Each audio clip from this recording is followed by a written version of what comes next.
If you're waiting for closure, you're wasting your time. The great tragic opera of unresolved goodbyes, the endless rehearsals of what you should have said, the impassioned letters you never sent, and the deep conviction that if you just had one last conversation, all would be well.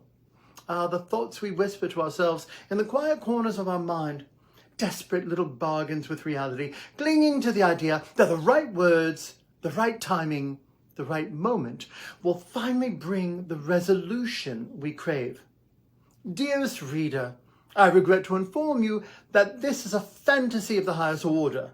The closure you seek, it's not arriving via heartfelt confession, nor will it be hand-delivered by the person who left you in emotional shambles.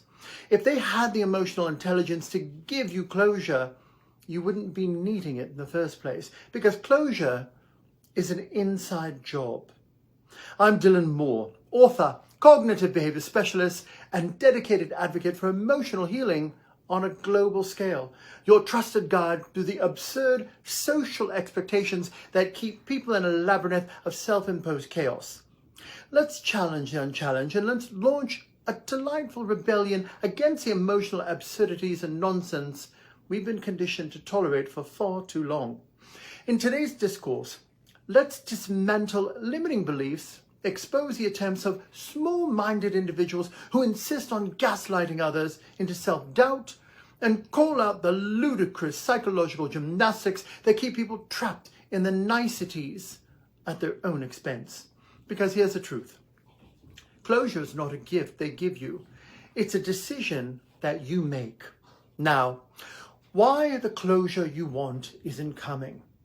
If you're still waiting for some grand cinematic conclusion, consider the following. They've already said everything you needed to hear.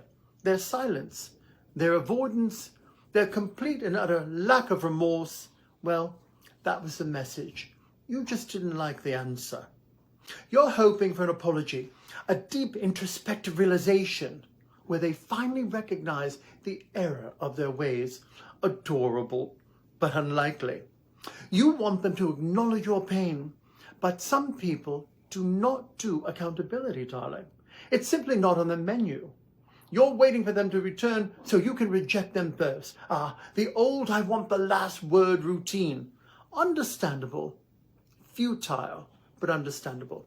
Now, let's be completely clear. Closure is not something you get, it's something you decide. Now, there's a hidden cost of waiting for closure. Before you convince yourself that waiting is a path to peace, ask yourself this. If you're waiting on an apology, whose life is on the hold meantime? Spoiler, yours. If they finally have admitted they were wrong, what would actually change? Or would it just be mildly satisfying before reality set in?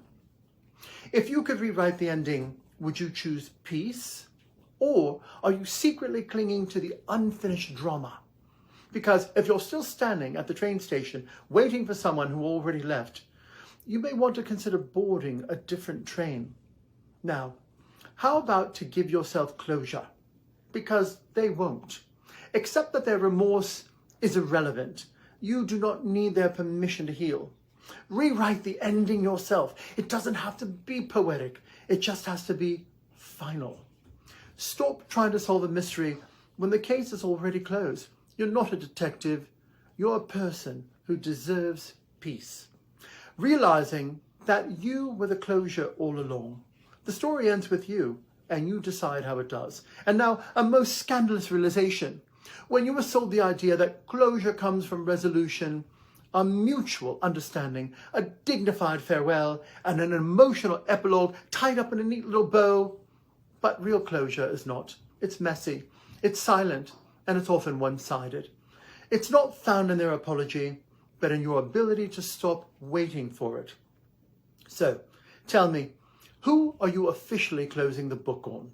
Drop a like or comment below. Let's normalize taking back your power. Together we rise, together we thrive. Let's rise fierce into a new life of personal power and freedom.